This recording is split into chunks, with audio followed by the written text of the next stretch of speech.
I'm going to introduce Dimitri Khalezov. He's a former officer in the Defense Ministry of the former USSR. He presents his book to the world today, and he presents it with two credentials. Firstly, he was a technician in the field of nuclear munitions.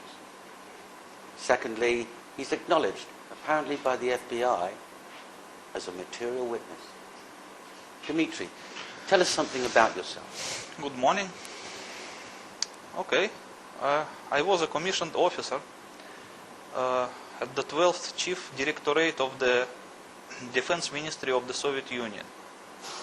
And the 12th Chief Directorate was an organization responsible in the Soviet Union for nuclear testing and technical maintenance of the entire nuclear arsenal of the state. From where I got some experience in regard to nuclear munitions, as well as a certain knowledge concerning the nuclear demolition of the World Trade Center in New York. Well, let's come to that, Dimitri. Do you have anything to identify yourself as an officer in that directorate? Unfortunately, I'm not at my home in Russia now, and most of the documents are at my home. I might have a few. One of my photographs, the color photograph in the military uniform, is in the book. And I have another couple of photographs. This is you in the uniform of the 12th Directorate. Okay, let me explain it to you. The 12th Chief Directorate, because it's considered to be a nuclear arsenal of the state, they usually wore gunnery uniform, like artillery uniform, as being arsenal. But I used to serve in some smaller department of the 12th Chief Directorate, which they call Special Control Service. Otherwise, it's nuclear intelligence. And in that particular department, they wear aviation uniform. That's why my uniform is like a pilot uniform. That this was tradition from the beginning of this service, because the first nuclear explosions, the first nuclear tests were in atmosphere. That's why the control service use airborne flying laboratories based on some cargo planes to fly and to collect data from atmospheric nuclear explosions. And since then they have the tradition of wearing the aviation uniform. So when the nuclear testing moved underground, they no longer need to use the flying laboratories, because they use some other means like seismic control. But the uniform is still remain. That's why it's an aviation uniform.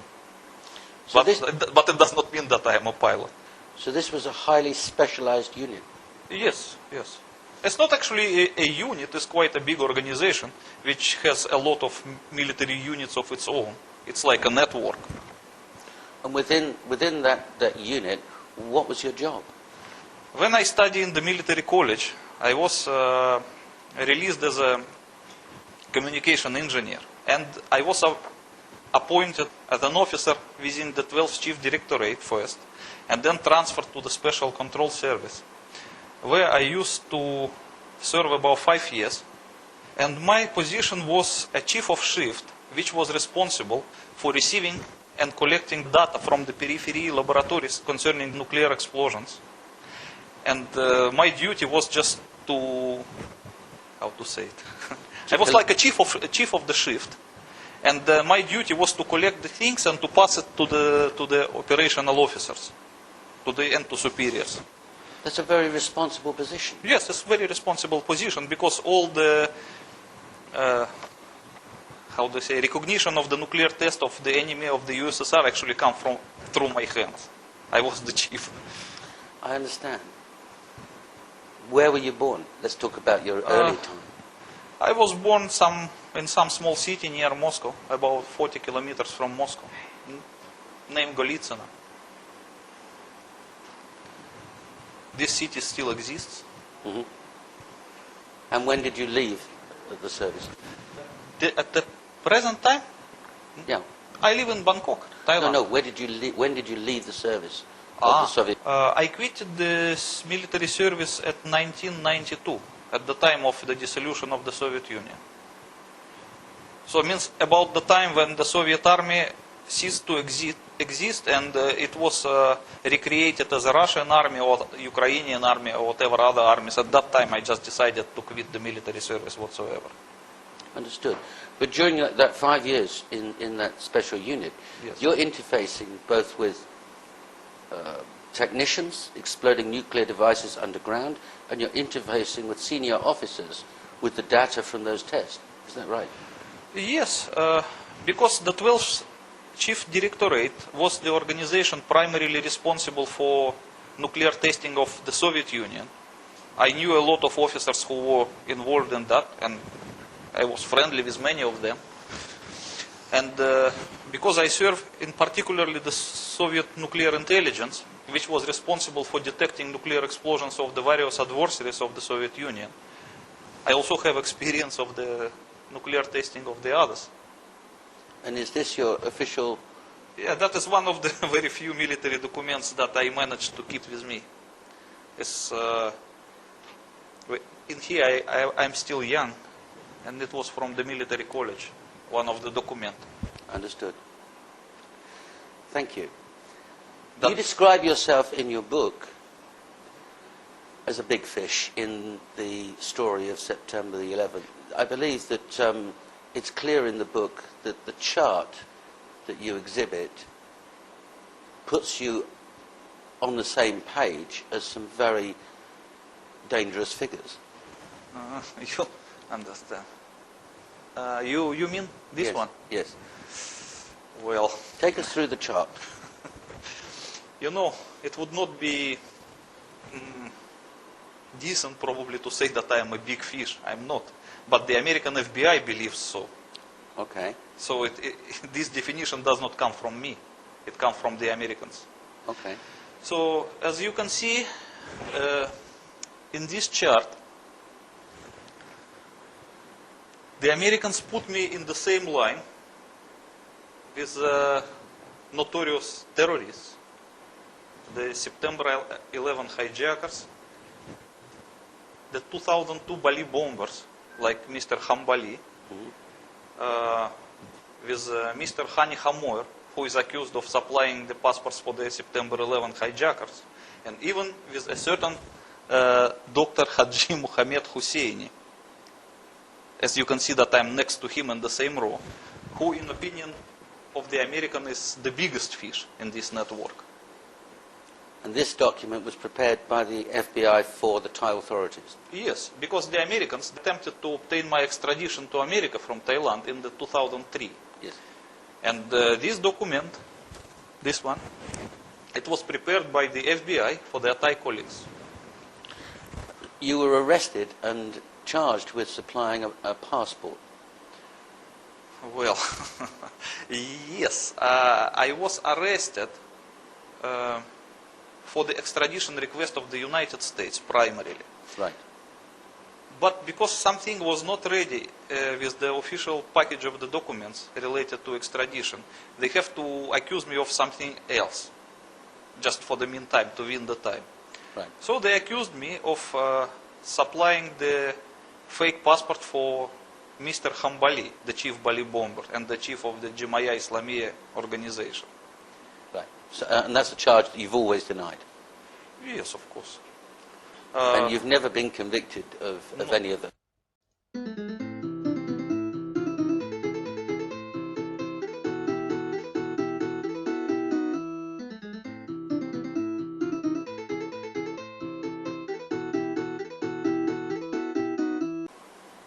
Okay, in your book, we talk about aeroplanes. We talk about American Airlines Flight 11, which we're told struck the Pentagon at 9:37 a.m. United Airlines Flight 175, which we're told struck the South Tower of the World Trade Center at 9:16 a.m. American Airlines Flight 77 supposedly struck the North Tower at 8:46 a.m. and United Airlines Flight 93 crashed at Shanksville, Pennsylvania at 10:06. Now, one of the claims of your book is that that didn't happen. Yes. How do you justify that claim? Okay, you see, everybody who has a little experience in the military service, or in explosive war, or just in ordinary physics, knows that the aluminium targets cannot penetrate steel, aluminium projectiles cannot penetrate steel targets. It's very obvious. Okay, but So how could it happen that subsonic aluminium plane could penetrate double-walled steel perimeters of the World Trade Center Twin Towers, which were as thick as the tank armor? Well, along with most of the rest of the world, on the morning of September the 11th, I saw what I thought was live coverage of a plane doing exactly that. Yes, but many people, they changed their opinion since then. There is a lot of research, even in the internet and YouTube, you can find a lot of movies shot by professionals who prove that the contemporary September 11 coverage was just a digital manipulation with the planes. It's very easy. Because first of all, there was about 17 to 19 second delay with the real time when they showed this. Secondly, when the planes hit the tower and disappeared inside, at that moment when the plane touched the tower, there were a few black frames in the original images, which points to the digital manipulation very clearly. Yes, in fact, later in the day was only one film available of the first plane striking, and that was from a French camera crew. Yes. And later in the day, there are more versions of the second plane striking, and they are from various sources, but it turns out that those sources are not live, they've received them from someone else. Yes, For example, CNN says this is not live, Yes, with yes, courtesy of someone else. yes. And you're saying your case is that there was a change or a digital manipulation in the tape recording of that crash. Yes, I can even show you some of these samples. Just this one is one of the examples. As you can see. Yes, quite clearly. There's Yes. a blank screen, isn't there? Yes, the first is different background. Here is brownish, here is bluish, here is white. And here you can see the approaching plane. And this plane already penetrated the tower, and you can see the nose of the plane sticking from the opposite facade of the tower. Yes. And then completely black frames, Yes. which are about 16 in reality in that footage. And then only the orange fireballs of the Hollywood style begin to appear. So you're saying it's quite easy to digitally manipulate what all of us saw? Well, I'm not a cameraman and I'm not a film producer, but I think so. It's not so difficult. Well, let's stick with what you do know, the plane. The plane was travelling at 400-500 miles an hour. Would that make a difference as far as its penetration capability is concerned? No, it is very low speed in terms of penetrating capabilities, because everybody knows, I say not everybody, the people who has a little knowledge about the military know that in order to achieve penetrating capability, the armor-piercing artillery shell has to fly at least at the speeds of Mach 3 to Mach 4. And that will only enable it to achieve the ability to penetrate the tank's armor. And besides of all, the actual core of the artillery shell, it does not make from steel. It's made from either tungsten or depleted uranium. Because the material, it has to be a little bit harder than the actual tank's armor. So what do you think about the aluminium target traveling at subsonic speed? How can it penetrate steel? So are you saying that if a 757 or a 767 crashed into the World Trade Center at the 78th floor, in reality, it wouldn't penetrate inside, it would just fall down outside? It will just smash itself flat and just fall away like that. Because it's aluminium. Well, and the thickness of the, I will probably show it to you. That is how thick were the columns. 2.5 inches thick. Yeah, you know that each wall is the thicker than the front armor of the tank. So can you imagine that the plane hitting the tank, what will happen? The tower is twice as thick as the tank. And the engines? The engines are 6 tons each of steel, titanium? Yes, but they are still hollow. They cannot be compared with the armor-piercing shell. They will just still smash it flat and fall away. It's not technically possible to penetrate steel target using a subsonic aluminum plate. Okay, and this very telling film that we've seen of the plane penetrating the tower, going through the external wall, going through the central core, and the nose appearing on the other side, outside of the tower, apparently intact. Yes. We're saying that you're saying that your position is that's impossible. Yes, it is impossible. Firstly, because as you can see, the columns, they were positioned at the perimeter and at the middle. Yes. And in order to penetrate the 2 facades, you have to penetrate at least 4 rows of double-walled columns. It means 8 walls. Each of them as thick as the tank armor. Besides of all, as you can see from this drawing, the second plane is supposed to penetrate tower under some angle. Yes. Over the corner. Yes. Not from one facade through the other facade. It should not even touch the core of the tower. It should go through the corner. As you can see the propagation of fireballs yes. as from the available movie. You can see also in this movie. So it is not possible to achieve this penetrating capability as shown in this picture when the nose of the plane stuck from the opposite facade. It is not possible because it does not correspond to the actual angle of the impact. Understood. So of course all of it points to digital manipulation. Appeared to bank sharply and smash directly, perhaps purposefully, into, oh my goodness, oh God, there's another one. Oh my, perhaps purposefully, into, oh my goodness, oh God, there's another one.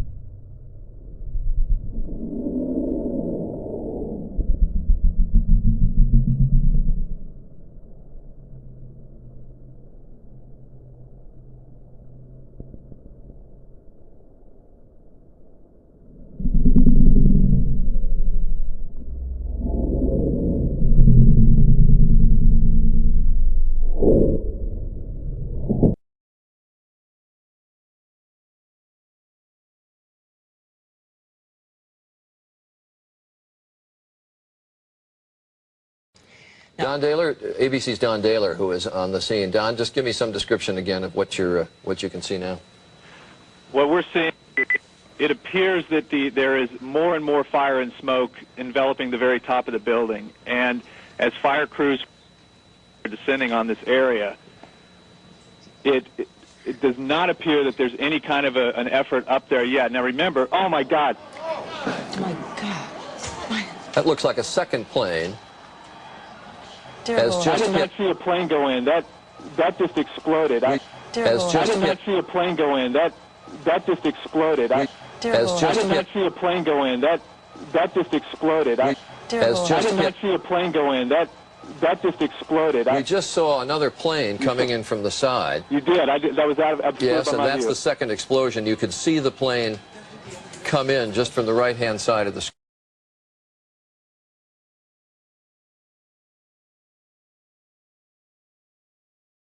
Besides of all, some of the movies show, like this one, that the plane has a horizontal trajectory before penetrating the tower. Yes. But some other movie, like this one, is also claimed to be contemporary, shows sharply descending course. That's right. Yeah. That's right. Like a diving bomber, as you can see it here.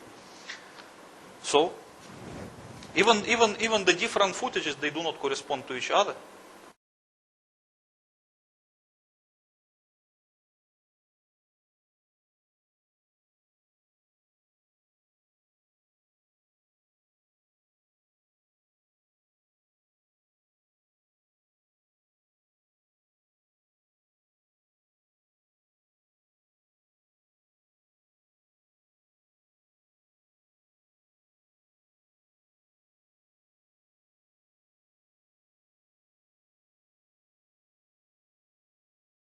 Okay, All of it points to digital manipulation. Besides, the most important is probably this. We can better see it here.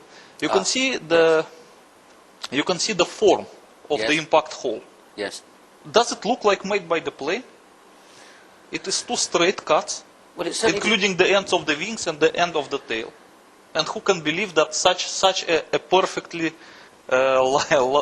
straightly lined hole is made by the aluminium plane?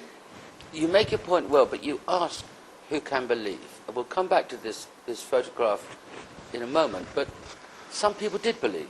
For example, the commissioners who wrote the report accepted that the plane penetrated the exterior wall of the World Trade Center.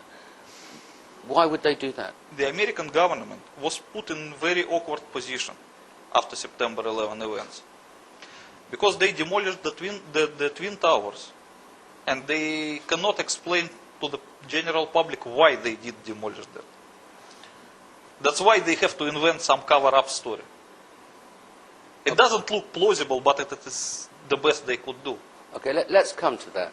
Let's deal with the claims of the book in respect of the planes. In a 45-minute time frame, something hit the World Trade Center and something hit the Pentagon and something landed in Shanksville, because we all saw smoke and fire gushing from the top of the South and the North Tower. We're told in the report that the kerosene or the aviation fuel caused that fire, and that weakened the structure of the building, and that caused the building to fail and to collapse. Yes, this is the official claims of September 11 Commission. But you have to understand one thing, that the combustion temperature of a fuel, of a kerosene, is not enough to melt the steel. And the best proof of it is the same photograph we were just talking a couple of minutes ago, this one. Yes. As you can see in this hole, a few minutes before the tower begins to collapse, there is a woman here. Yes. And she was, she was identified as Miss Edna Cintron. So how could she stay there alive if the temperature was as high as to melt the steel? Well, let's put that in perspective. Kerosene burns at 650 degrees, and the temperature required to melt the steel is 1800 degrees. I think so, yes. And in fact, to bend the steel is nearly 1000 degrees to weaken Yes. it.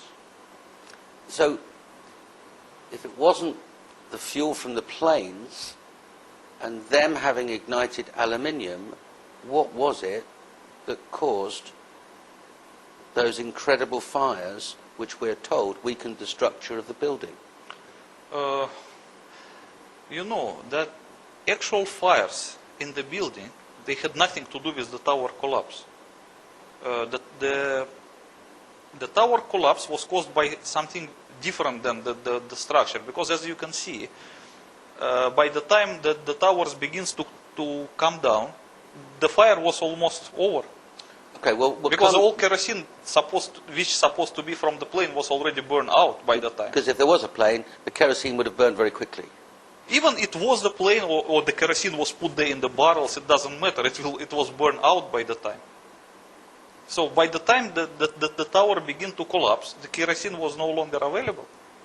Okay. And first of all, and don't forget that the tower that was hit first by the plane collapsed second, Yes. and the vice versa. Yes. In fact, the South Tower was hit at 9:16 and collapsed at 9:59. Yes, The North Tower was hit first at 8:46 and collapsed at 10:27. yes. Let's go on to the Pentagon. The extraordinary claim in the book is that the Pentagon was attacked by a missile. Yes. In fact, you identify exactly which missile it was. Yes. It was the Soviet-made Granit missile. Tell us about this missile. Okay. I may have a picture of it. Only better see it here. You can Yes. see. This is the picture of this missile while still at the factory. And you can even see the the red banner behind it, which says "Glory to the Soviet working class." Yes. That means it's still from the Soviet time. And this picture seems to be legally taken because it was a top secret weapons and no picture was available. Okay. But okay, we have good luck that we have it. As you can see, that the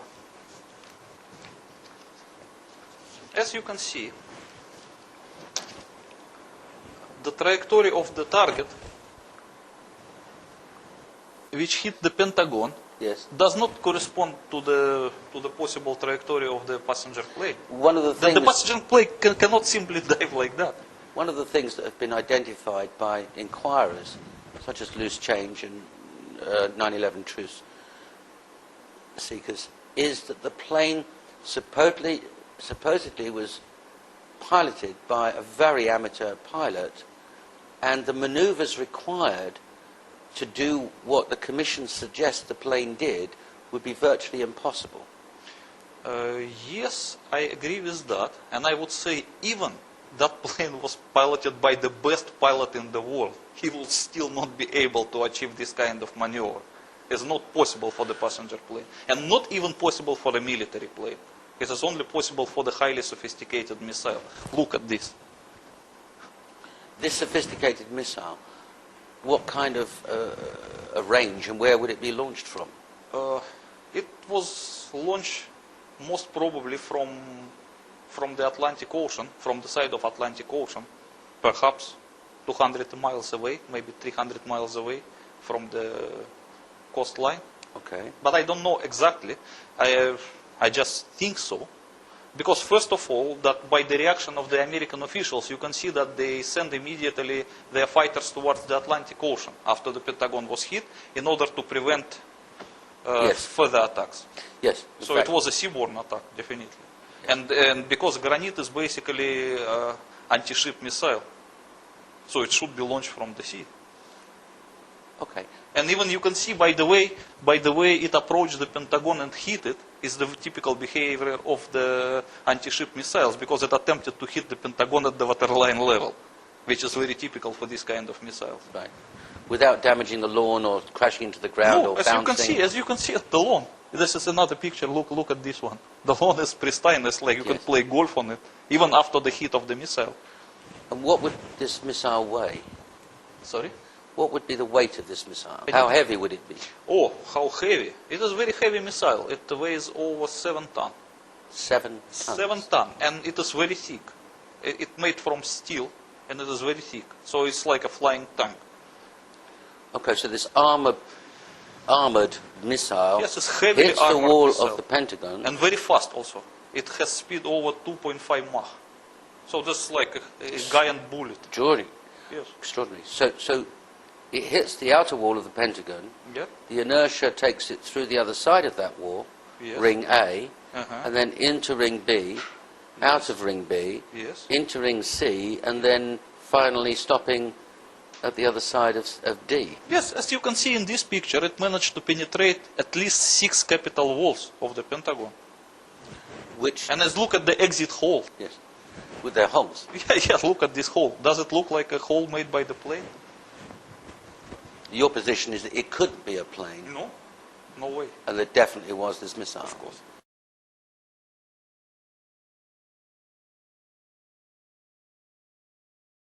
And what kind of warhead would the missile have? It was a standard warhead for this missile, a half-megaton thermonuclear warhead. Because this missile is the only nuclear missile. There is no ordinary warhead for this missile. It can only be nuclear, and it was nuclear. A thermonuclear warhead Thermonuclear? is launched from somewhere in the Atlantic at the Pentagon building and arrives. Yes. Okay. And in your opinion, that's the only explanation? Yes. This is the explanation of the mechanics of the Pentagon attack, Yes. and also of the behavior of the US government. Ah, It explains everything. okay. We'll come to the origins of the missile, because in your book you disclose where it's come from and when and how it got to be in the hands of people that wanted to attack the United States. But let's talk for a second about the total events, the chronology. Within 45 minutes, 2 explosions, they say planes hitting, you say explosions at the World Trade Center. A missile attack on Washington, and then a short time after that, a plane crashing in Shanksville, Pennsylvania. What do you say happened after the Pentagon attack? Oh, this is a little bit complicated story. Because in order to understand this, we have to understand first about the demolition scheme of the World Trade Center. Okay. Otherwise, it will not be easy to explain. Let's do it this way. You had intimate knowledge, because of your job Yes. in the Russian military, of specific peaceful arrangements for the World Trade Center. Yes. In the Soviet Union, there was a knowledge of inbuilt nuclear demolition idea of the World Trade Center. So, okay, let's call it nuclear demolition scheme, if it is correct, as I call it in my book. I don't know from which year the Soviet nuclear intelligence knew about it, but as myself, I knew it something like first time 1984, I guess. So in 1984, I knew already that the World Trade Center, that the Twin Towers of the World Trade Center has a demolition feature based on the nuclear device. What would be the purpose of that? As far as I understand, it's like the story is like this: the building code of New York in the 60s, and as well as the building code of Chicago, were different from the rest of the building codes of America, and they did not allow the constructor to build any skyscraper unless the constructor can provide in advance some demolition idea, meaning how he is going to demolish that building in the future. So the Department of Building of New York would never issue permission to build the incredibly strong World Trade Center Twin Towers unless the people who propose the construction would propose also the demolition scheme. And because it is absolutely impossible to demolish such a strong and rigid structures as the Twin Towers, especially back in the 60s, it was really a big problem for the constructors. So they don't know how to demolish it. They know how to build it, but they don't know how to demolish it. So at this time, they hired one famous company, Nuclear Demolition Inc. Nuclear Demolition Inc. Controlled Demolition Inc., which actually deserves to be renamed, I guess. Maybe a Freudian slip. Yes. So they hired the most famous demolition company, the Controlled Demolition Inc., based in America, to figure out some demolition scheme for the would-be World Trade Center still back in the 60s. And because at this time, the nuclear bombs, they become evil now. But in the 60s, they were still okay. It means it was acceptable to use them for civil purposes as well. And Controlled Demolition Inc. proposed the idea that if they planted an underground nuclear device under each of the tower and detonated it, it will cause the collapse of the building without actually damaging the surroundings. And this scheme was accepted by the Department of Building, so the permission to build the World Trade Center was issued. So they built the World Trade Center with this kind of thing. It was a built-in feature from the beginning. How would the Russian intelligence know about it? First of all, there was an agreement which is called Peaceful Nuclear Explosions Treaty between the Soviet Union and the United States of America. And in this agreement, they have a limitation and mutual obligations in regard to so-called peaceful nuclear explosions. So according to this agreement, each side have to inform another side of any peaceful nuclear explosions. So I guess that the Soviet nuclear intelligence was informed based on the treaty. And And in any case, it was not a secret. I remember that it was published in some newspapers even. And I remember there was a discussion in some American newspapers in regarding to the nuclear demolition scheme of World Trade Center in, I think, in the beginning of 80s. They just forgot it now, but before it was publicly available. And the Sears Tower in Chicago. Yes, the Sears Tower in Chicago has the same kind of feature. Also designed by the Controlled Demolition Inc. Okay. To a layman, it does seem mad, frankly, that here we have the World Trade Center where thousands of people live and work, surrounded by other places where people live and work, that there might be a nuclear device underneath standing by to be used in case it requires demolition. That does seem to the layman quite mad. Would it be a safe thing to do? Look, it does not only look mad for the layman, it also looked mad for the Soviet nuclear intelligence. Because it was a standing joke amongst our officers. It was such a crazy thing that I give you one example. In the middle of Bangkok, there was a big supermarket which was also called World Trade Center. Nowadays, it is renamed. They don't want people to remember the words. But back in the 90s, it was still a World Trade Center. So there was a funny story. I visited Bangkok in 1992, while still in the military, with one of my colleagues from the same service. And when we were passing in the taxi by the World Trade Center in Bangkok, the taxi driver pointed to us that this is the World Trade Center, and both of us began to laugh. So I asked my colleague why you are laughing, and he said, I'm just figuring out how many kiloton of the nuclear explosion would I need to demolish the one. I mean, it was really like crazy. But there must have So been it's really a mad idea. But it was, otherwise they cannot get the permission to build it. But there must have been a reason for peaceful nuclear demolition treaty to be agreed between the Russians and the Americans.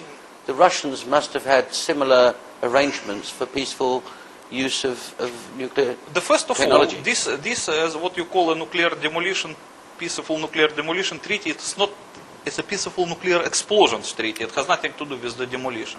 So peaceful nuclear explosions in the Soviet Union, they were never used for demolishing of anything. They were primarily used for making lakes, artificial lakes, canals, tunnels, and gas holders. Because it's a perfect thing to make a gas holder, for example. When you detonate a nuclear explosion deep underground, it will create a cavity with the hermetic walls, which is represented by volcanic glass.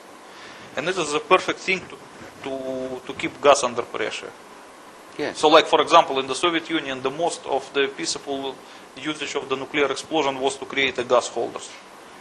But Americans, they decided to use it for demolition. And not tell the public. Of course not. But even though they did not tell it public, it was publicly available, because I remember there was a scandal in the beginning of 80s. Because some guy who worked at the World Trade Center, he accidentally discovered a blueprint of the nuclear demolition scheme in the library, and he complained to some newspaper. It was a really scandal. I remember it.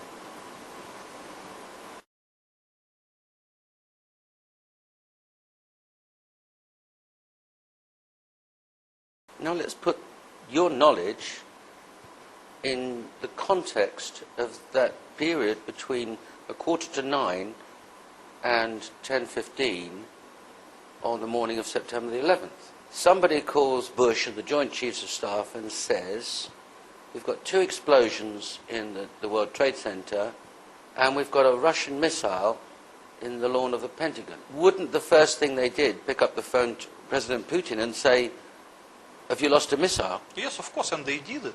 As you can review the timetable of September 11 events very carefully, you will see that there were telephone conversations between Putin and Condoleezza Rice. Putin also tried to talk to Bush, but Bush was in the plane, so he was not available for conversation. Okay, so let's put it in context. America is under attack. Yes. Someone discovers that there's a nuclear device in the Pentagon. It's not exploded. No, it did not explode. If it would explode, we will not see Washington today. It's a half megaton. Sure. It's more than 25 times bigger than Hiroshima bomb. Because Hiroshima bomb was less than 20 kilotons. And it's not underground, it's above ground. If it would explode above ground because it hit the wall of the Pentagon. Yes. It's supposed to explode at this level. So then what happens next? The doomsday plane you talk about in your book. Tell us about the doomsday plane. Well, many people cannot find explanation why the so-called doomsday plane was seen flying over The White House. Over the White House at September 11.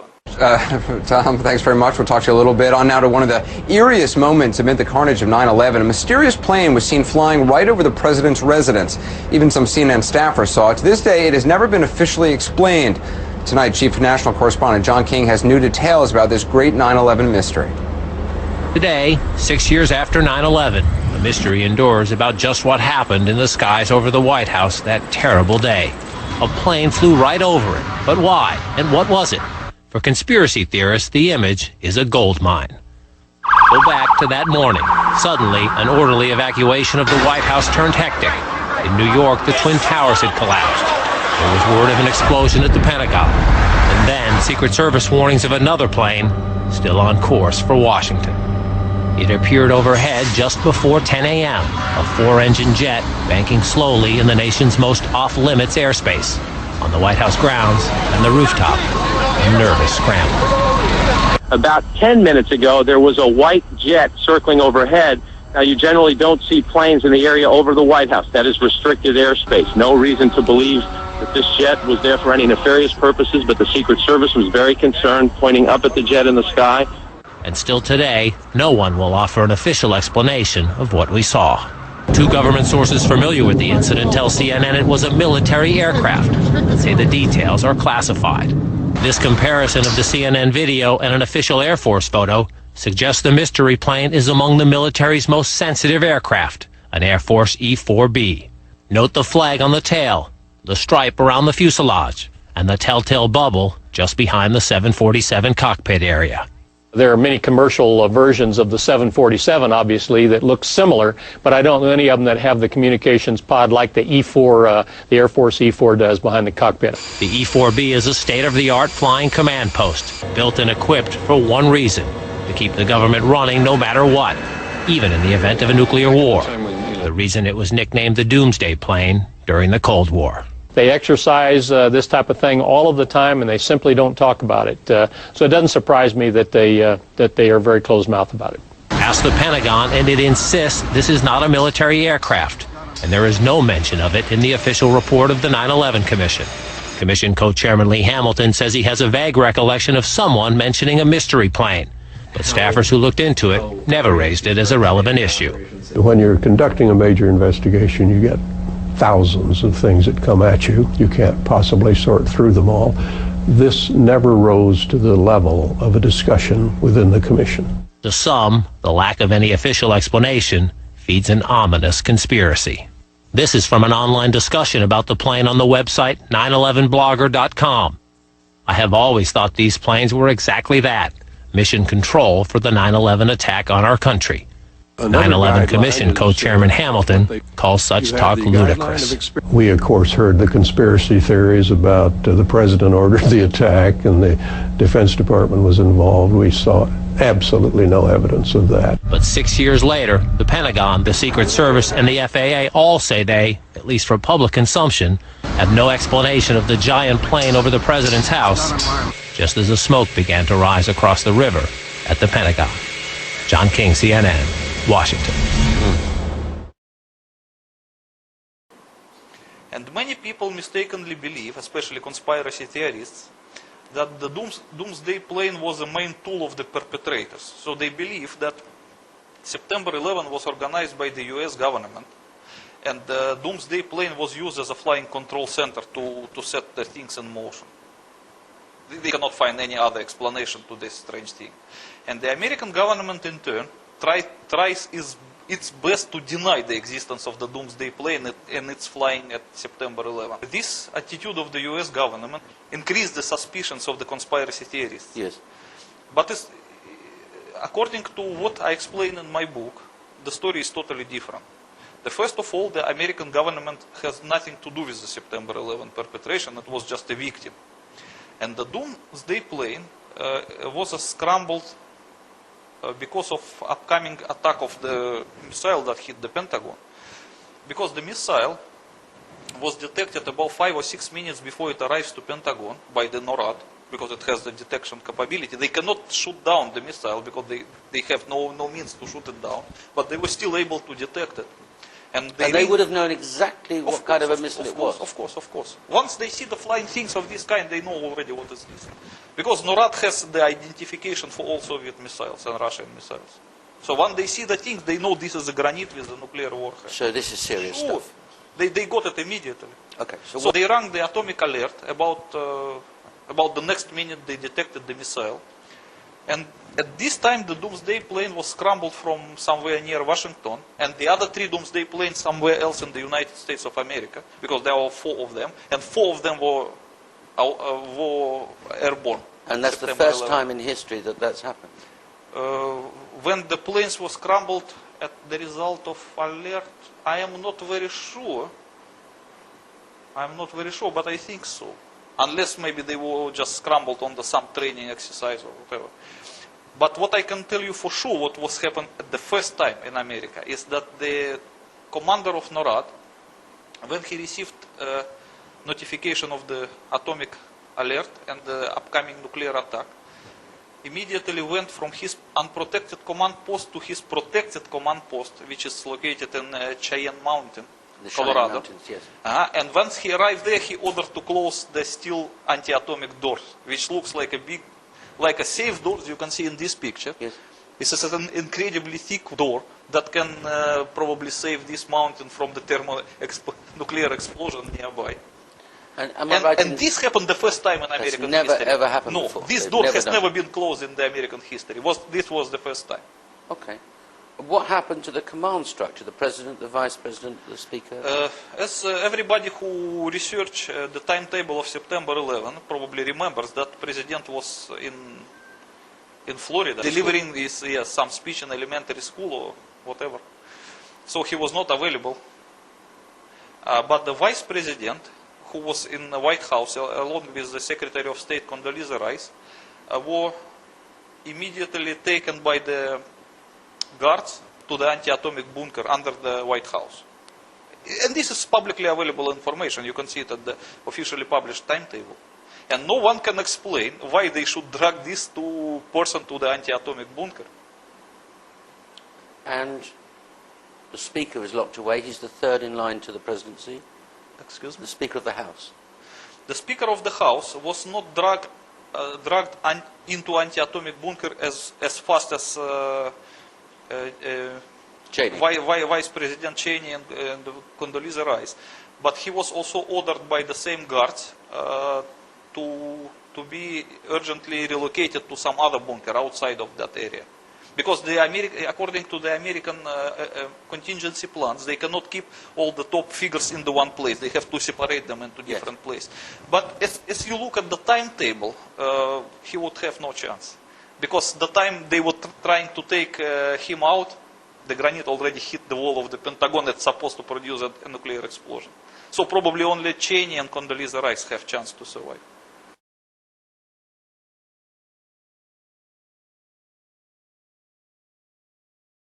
Now, while this is taking place, this panic, orchestrated reaction to a nuclear attack, there are fires burning in buildings 1 and 2 and firemen trying to deal with those fires. You're saying that there is no way that the fires caused the collapse of the buildings. Of course. So those firemen running up the stairs and organising the evacuation of injured people have nothing to fear from collapse. They're there to put out a fire.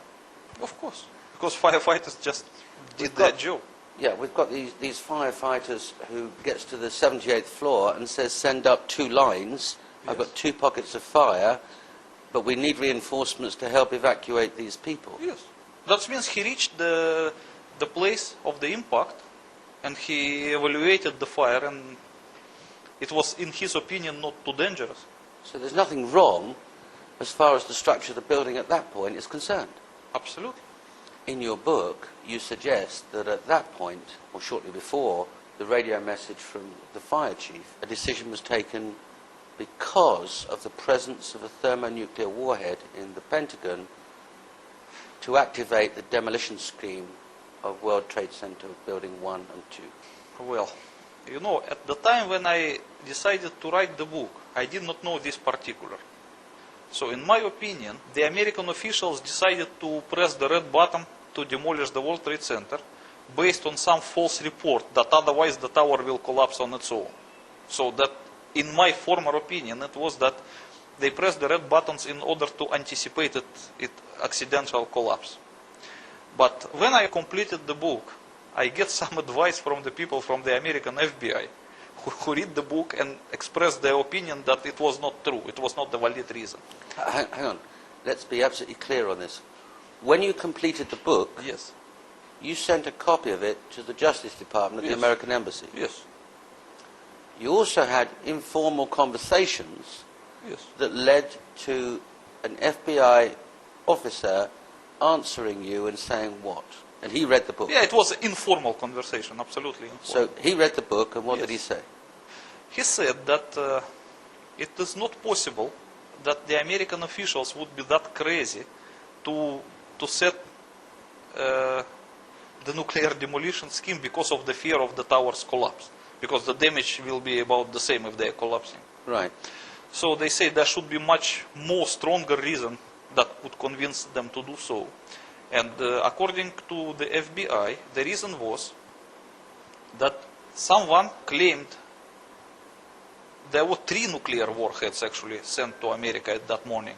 The one of them hit the Pentagon and it was found to be nuclear. It means it was really a hard-proof and very convincing thing. And they claimed that the other 2 were inside the planes that hit the World Trade Center. So they say that the American officials were in fear that these 2 things up on top of the tower will produce the real nuclear explosions. So they decided to collapse the tower just to minimize the damages. Because if at the ground level, the damage will be very less than compared that if they exploded like 300 or 400 meters above the ground. If they exploded at the level of floors 78 and 99... Oh, it will destroy the entire New York probably. Because it's a half megaton. Yeah. So the unofficial response to your book was that it's accurate, or it's inaccurate, or it's accurate in some ways. The FBI officials who read the first edition of my book said that about 90% of the information is correct, including the name of granite missile that hit the Pentagon. So what was incorrect in their opinion is just my conclusions, why they did that.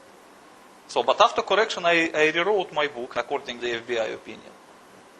And that is that the World Trade Center demolition scheme was activated because the American government was misinformed that there would be or could be a nuclear warhead in whatever hit the World Trade Center. Not could be, they were absolutely sure about it, because the nuclear warhead found at the Pentagon was very tough means to convince them. Sure. So they pressed the button. Yes. Just moments ago, I spoke to the chief of safety for the New York City Fire Department, who was obviously one of the first people here on the scene after those 2 planes were crashed into the side, we assume, of the World Trade Center towers, which used to be behind me over there.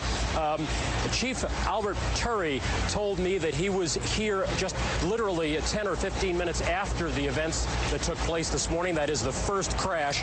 He said that at one point he had roughly 10 alarms. That would equate to roughly 200 to 225 New York City firefighters who were in the building. This was after the crash, trying to rescue civilians who were in there. Now, earlier this morning on the Today Show, we spoke to the director of the World Trade Center. He said that at that hour of the morning, you could have upwards of 10,000 people in each of those towers. That would be 20,000 people total in each tower. The chief of safety, as I said, chief safety of the Fire Department of New York City, told me that Shortly after 9 o'clock, he had roughly 10 alarms, roughly 200 men in the building trying to effect rescues of some of those civilians who were in there, and that basically he received word of the possibility of a secondary device, that is another bomb going off. He tried to get his men out as quickly as he could, but he said that there was another explosion which took place, and then an hour after the first hit here, with the first crash that took place, he said, there was another explosion that took place in one of the towers here. So obviously, according to his theory, he thinks that there were actually devices that were planted in the building. One of the secondary devices he thinks that took place after the initial impact was, he thinks, may have been on the plane that crashed into one of the towers. The second device he thinks, he speculates, was probably planted in the building. So that's what we have been told by Albert Turry, who is the Chief of Safety for the New York City Fire Department.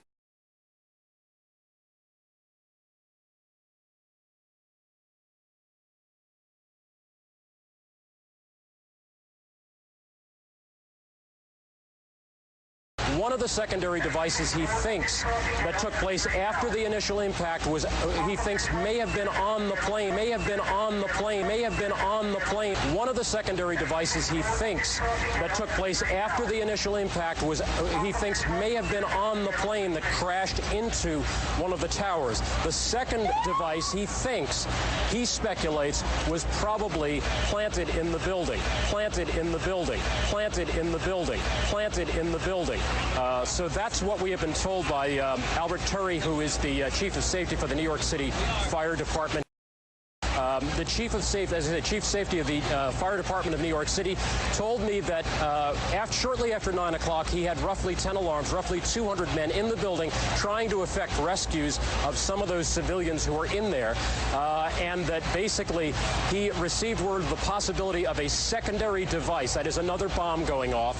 He tried to get his men out as quickly as he could, but he said that there was another explosion which took place, and then an hour after the first hit here, with the first crash that took place, he said, there was another explosion that took place in one of the towers here. So obviously, according to his theory, he thinks that there were actually devices that were planted in the building, planted in the building, planted in the building, planted in the building.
Dimitri, your book suggests that the American government exploded a nuclear weapon underneath World Trade Center buildings 1 and 2. Tell us what happens when you press the button. Well, first of all, I want to say that this book does not suggest, it proves that the tower was demolished by the nuclear device. The second thing that probably it is not correct to use the word weapons in regard to this explosion, because the weapons is the thing which is primarily intended to kill the people. But it was just a nuclear demolition device which has no status of weapons, I would say like this. But still it was a nuclear device. Okay. Just to correct the question, if you don't mind. Okay, I accept that. Tell us how it works. Okay. Actually, you know, at one point I wrote an article for Wikipedia with detailed explanation how to use the nuclear device to demolish a skyscraper. And it was a good article with a good explanation. This is some page of it with a diagram. But unfortunately, this article did not exist on Wikipedia longer than a week. It was accused of being a crazy conspiracy theory and removed. Yes. Even though I did not mention the World Trade Center in it. The history of this article is like this. Because I have a website and I have some visitors who requested me to write an academic-looking article for Wikipedia on nuclear demolition in general. So I wrote the article with detailed explanation, without mentioning September 11 or World Trade Center or New York or even America. I just only explained on purely technical terms how to use a underground nuclear explosion to demolish a skyscraper. So it means it was nothing, no politics, no conspiracies involved, just purely technical article. Still it was accused of being 9/11 conspiracy theory and removed. Okay, I still keep it in another website. I made the copy of the Wikipedia article, so it is www.nuclear-demolition-wikipedia.com. So if anyone is interested, he can check it. I will try to use the same explanation now. Okay, this is the... First of all, I have to explain what is the difference between atmospheric nuclear explosion and underground nuclear explosion. Because many people confuse them, and that's why it seems for them that if nuclear device was used to demolish the World Trade Center, then the devastation around should look like Hiroshima. Okay, I will explain why it should not be. Okay, let's make the difference. Okay, here we are talking about underground nuclear explosion. And here about atmospheric.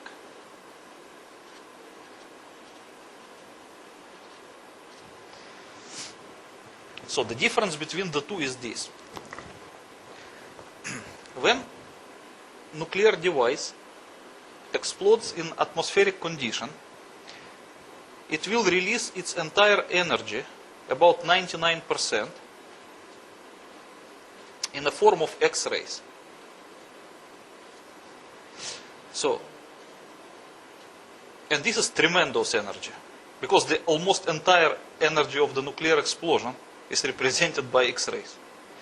So these X-rays cannot travel far in atmospheric conditions, because the X-rays will be absorbed by the atoms of air. That's why in a few milliseconds, the entire energy of the nuclear explosion will be absorbed by the air. Few tens meters around the hypocenter, depend on the actual yield of nuclear explosions. So this area will absorb the entire energy, and it will be extremely overheated. So it will look like a ball of plasma, very similar to our sun, orange color. And it will emit a secondary radiation, which they call thermal radiation. And this thermal radiation is very similar to sunlight, but just much more intense. And it can travel really far. That's why, depending on the yield of nuclear explosion, the thermal radiation can travel a few kilometers. And for the big yields, a few tens kilometers, up to 50 kilometers, for the really big explosions. And this is one of the destructive factors of nuclear explosions, which can burn people and cause fires around and so on. So the most of the devastation actually is caused by thermal radiation. Thermal radiation. Thermal radiation, yes. Maybe I pronounce it not correctly. But you understand what I mean. So the secondary factor which is even more destructive than the thermal radiation, is the air blast wave. So the air blast wave occurs because of the different thing. If this area is extremely overheating, this one, which they call fireballs, it tends to hit the more and more air around itself. So it will expand. And the expansion of the heated area will cause automatically cooling at the middle. So the energy will pass slowly from the center to the periphery of the expanding fireballs. And at one point, the expanding area will break away from the fireballs and will expand on its own. Further and further and further. At this point, a so-called air blast wave would be created. So the air blast wave is when it breaks from the expanding fireballs and continues to travel on its own. It does not carry the temperature, but it carries like a hard front of compressed air, which travels to every direction with a supersonic speed, just killing the people, smashing the buildings, and so on. That everybody knows. That is another main destructive factor of nuclear explosion. So usually in nuclear explosion they distinguish 5 destructive factors. One is the thermal radiation, which can burn. The second one is the air blast wave, which is even more powerful in some cases. The third one is the ionizing radiation, which can penetrate people and injure them by the radiation. The fourth one is the consecutive radioactive contamination of surroundings, which can persist for some time. And the fifth is a so-called electromagnetic pulse, which cannot injure the people, but can destroy electronic and electric devices around. Okay, so as you can see that the first of these two factors, air blast wave and the thermal radiation, they can only be in atmospheric conditions, because they need the air for this reason. Okay? Because the air blast wave cannot be created unless there is an air around. And the nuclear fireballs, which represent the overheated air, cannot be created either if you don't have the air. Okay? So the electromagnetic pulse is another thing which does not require the air, actually. But I will explain it later. And the ionizing penetrating radiation that instantly goes to every direction from the hypocenter of nuclear explosion, that is just a part of primary radiation. Because as I said, that 99% of it represented by X-rays, but still 1% of it is represented by the gamma rays and the neutrons, which can travel very far and injure the people. So, if we talk now about the underground nuclear explosion, we will see a different picture.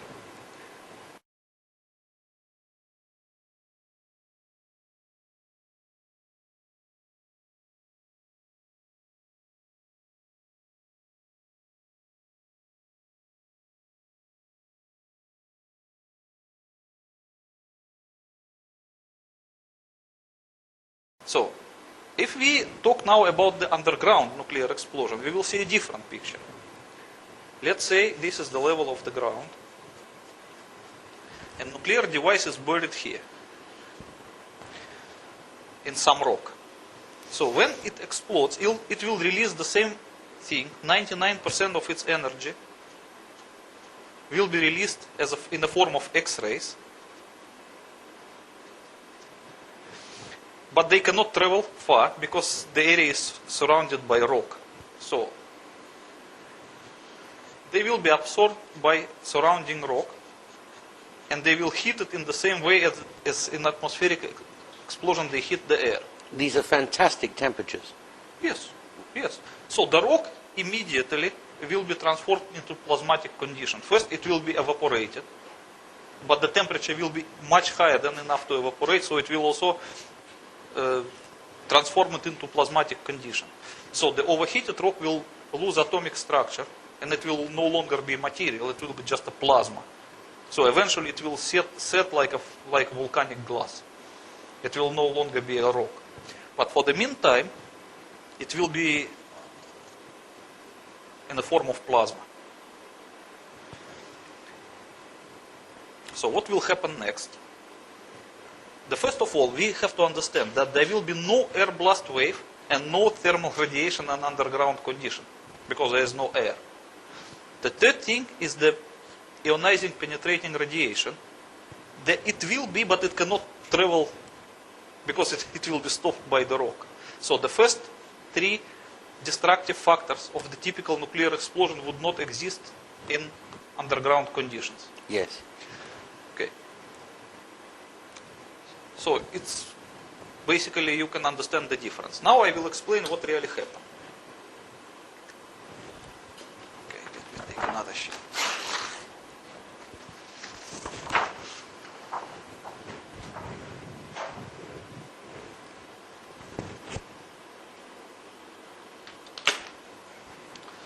Okay, now we forgot about atmospheric nuclear explosion. Yes. We talk only about the underground one. So what happens when the underground nuclear device explodes? First of all, it will create a cavity around itself. Yes. And the cavity will be filled with evaporated rock. So that's a hole with a vapor which was rock inside. Yes. Let's say this is the former zero box, the former position of the nuclear device underground. And how far underground would that be? It depends. But in the case of the World Trade Center? Okay, I will explain it. Let me explain the mechanic first, and then okay, let's say that you can calculate the amount of the rock that could be evaporated by the nuclear explosion. So 1 kiloton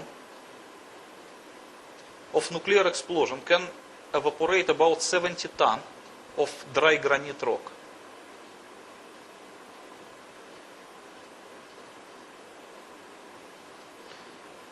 Okay. So, in case of the World Trade Center, they use 150 kiloton nuclear device, which is big enough. How do you know that? Because, as I told you, from my former service in the Soviet nuclear intelligence, I knew about the nuclear demolition of the World Trade Center. And you That's knew why exactly the yield? Yeah, I knew the yield. It's 150 kiloton. At first, and the second, that according to the peaceful nuclear explosion treaty, there was a limitation. You could not use more than 150 kiloton for. Oh, so that's the largest allowed? Yeah, the largest allowed by the treaty. So that's by two ways I can prove it. Okay, so 150 kiloton could evaporate enough granite rock to create a cavity of 100 meters in diameter. Yes. Or 50 meters radius. Yes. Easy. So, what happens? If this is the former position of nuclear charge, when it explodes, as I explained previously, it's 99% of its energy carried by X-rays will be absorbed by surrounding rock. The rock will be overheated and evaporated. So, 150 kiloton can create a cavity of 100 meters. And these 100 meters will just remain as a cavity underground. That is, as I told you, that in Soviet Union they use this technique to create underground gas holders. Yes. Besides of making the hole, it will also make it sealed, because the walls of the cavity will be covered by a kind of volcanic glass, which is made more or less hermetic. Airtight. Yeah, it's just perfect thing to keep gas. Yes. Okay. But it should be understood two things. What at first moment there will be a primary cavity that will result from disappearance of evaporated rock. But it will not be empty. It will be filled with the gases, the former rock now in gaseous material. Yes. So let's say this is the primary cavity, filled with the rock, now in gaseous form, and under very high pressure. So this high pressure of the rock will tend to expand the cavity to every direction, just by the pressure. And eventually it will succeed to expanding the cavity to its secondary size. So this is the primary size of the cavity and this is the secondary one. Yes. So while this primary size of the cavity resulted exclusively from disappearance of the rock, this is created, the secondary size is created by the pressure of the gases. That's why this one, the secondary cavity, is created at the expense of the neighboring area of the rock. Okay? That is why the neighboring area of the rock become here, very tightly compressed.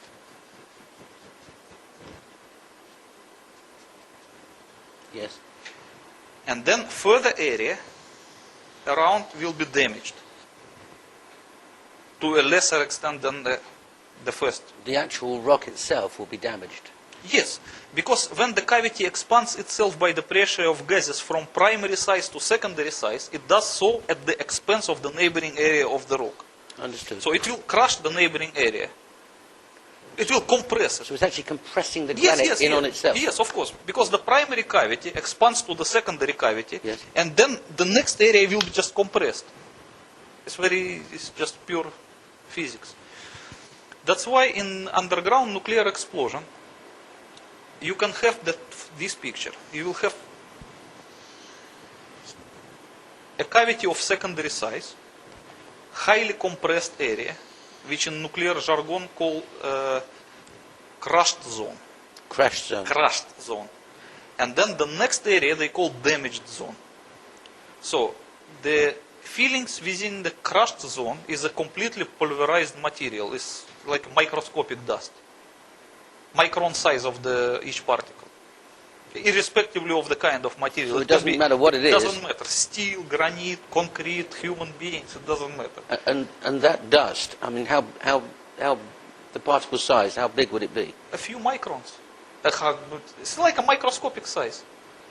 But just to help us, how big is... It is just like if you compare with the human hair. It's smaller than that. It's smaller than the diameter of the human hair. Okay. It could be 100 microns or and that's 80 microns. Pulverized. Yes, that is the feeling of the crushed zone is a completely pulverized material. Okay. And then in the damaged zone, it is just like a disintegrated rock. It can be broken into any small piece, but not microscopic. Just like a debris. Yes. And then the area around will be relatively undamaged. So the resulting picture of the underground nuclear explosion is this. Since these parts do not reach the Earth's surface, no penetrating radiation can go around. But it's still there? Yeah, but it will be absorbed by the area of the rock.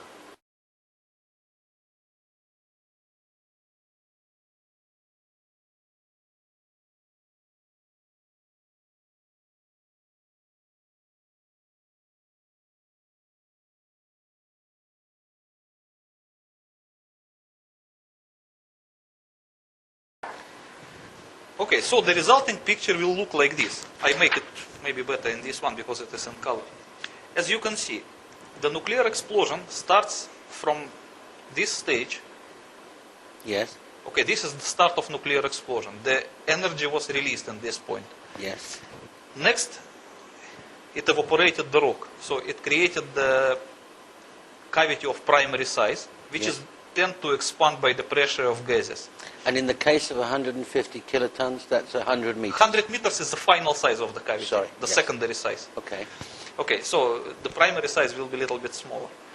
And then, as you can see on the third stage, the cavity has already expanded from its primary size to its final secondary size at the expense of the neighboring area, and by compressing the neighboring areas. Yes. And the resulting picture will look like in this diagram number 4. So in the middle will be a cavity of secondary size, and this blue area will be called crushed zone, and the green area is damaged zone. So the filling of the crushed zone is the completely pulverized microscopic material, as we discussed. But I'm intrigued about this crushed zone and the pulverized particles. Yes. Do I take it the center is still incredibly hot? It doesn't matter, Massive because eventually it will cool down. Anyway. Right. But then we've got this pulverized dust. Yes. No matter what the material is, steel, human beings, doesn't matter. granite, anything. Anything, it will be just pulverized irrespectively of of what it was. Because the pressure of these gases is so high that it will equally pulverize everything. In your book, you explain that the pulverized dust can take the form of what it was originally. Yes. Form and but the color. then you pick it up. Yes. And it's just dust. It's not there. Yes. So you can pick up some rock from here, and it will look like an original piece of rock. Like a pebble. Yeah, you can see the same color and the same form as it was before. Right. But when you grab it and you press it a little bit with your finger, it will just crush to the microscopic dust. So the atoms of that article are still the same material. Yes. But they're just not they're not connected in. No, I would not say that it will be crushed to atomic structure. No. To microscopic. No, I'm just trying to get a picture because we're going to come and look at dust later and see if it's the same dust. Yes.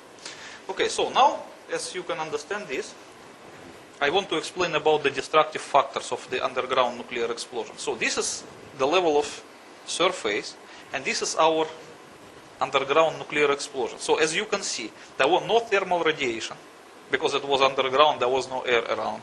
There was no air blast wave, because there was no air around. And third, the penetrating ionizing radiation that can injure people instantly could not reach the Earth's surface because as a part of primary radiation, it was absorbed by surrounding areas of the rock. So the people standing on the Earth's surface could not be injured by the radiation because it was still underground. It's contained. When presumably Americans and Russians test an underground nuclear device, they put it underneath the desert. Yes. I don't know where the Russians do it, but I think the Americans do it in the Nevada desert. So it's sometime underground. in the mountain. Sure. But is that because they're worried about material or radiation escaping through the surface and damaging people? No. First of all, they do not want nuclear testing to create an atmospheric nuclear explosion. They just want to contain that underground. That is first of all. Yeah. Okay. The second thing, why they do it in remote areas, because even though this explosion is contained, the highly radioactive gases which are inside the cavity will eventually escape to the Earth's surface by some crevices in the rock. Gases? Yes, of course they will escape eventually. And they contain radioactivity? Yes, they are radioactive. So if someone stands above the spot of underground nuclear explosion, at the time when the gases are finding their way to the Earth's surface, he will still get the radiation injury by inhaling these gases. That's why they do it in remote places only. Understood. But you have to understand also that the material which is in between the cavity and the Earth's surface, it serves also as a filter. So on the way, these gases will filter through it, and most of the radioactivity will remain in the rock. So when the gases reach surface, they will be somehow filtered. So as deeper you position your nuclear charge, as bigger will be the filter. Understood. Okay. Understood. So, like for example, for 150 kiloton detonated in granite, the safer distance will be 500 meters. 500 meters underground? Yes. So when it is 500 meters underground, and the cavity will be just 100 meters, so then the 400 meters can serve as a filter, quite sufficient.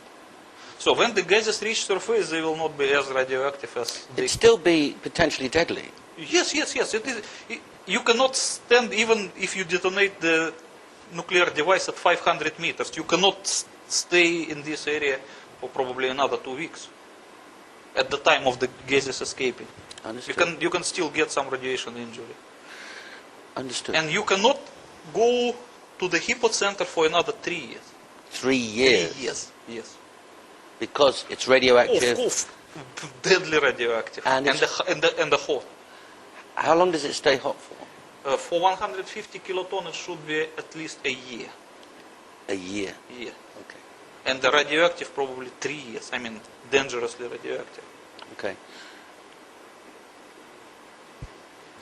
So that's, at least I can explain why the underground nuclear explosion does not produce the destructive factors typical to Hiroshima bombs. But you know my next question.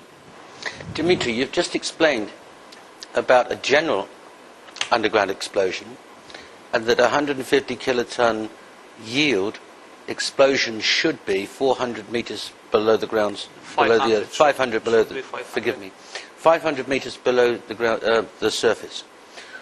Would that be the same measure that they used in the World Trade Center? No, of course not. What I explained to you, that was a typical safe distance for underground nuclear test, but not for the demolition. But what we saw in the World Trade Center case, it was a demolition, so it was a different arrangement. I see. Okay, I will try to explain it to you. The World Trade Center was positioned like this. This is the ground level. So the tower was built in that way that it went below the ground 27 meters. Yes. So the lowest underground floor of the Twin Tower was positioned 27 meters below the Earth's surface. Yes. So in order to demolish it, you have to position the nuclear charge at 50 meters below the lowest floor of the tower. Exactly 50 meters. Exactly 50 meters, because 150 kiloton explosion in granite, as I explained to you, produces a cavity of 100 meters. So if the radius is 50 meters, it is exactly the right position, so that the upper sphere of the cavity will never reach the Earth's surface, but it will reach the underground foundation of the tower. So the tower will supposed to lose its foundation and just sink into the cavity and melt there, because of the temperature after a nuclear explosion is extremely high. Yes. It's enough to melt the entire 400 meters of the tower in just 100 meters cavity. It's just like a pot and a bar of ice cream. So that was the demolition idea. That's why they position the nuclear charge, if measuring from the Earth's surface, is 77 meters. Not 27 meters here and 50 meters here. So altogether, from here to here, is the 77 meters. Exactly. Exactly. And 100 meters wouldn't work? It would not work, because the upper end of the cavity would not reach the foundation of the tower. I understand. And that's, they intended it to be exactly like this.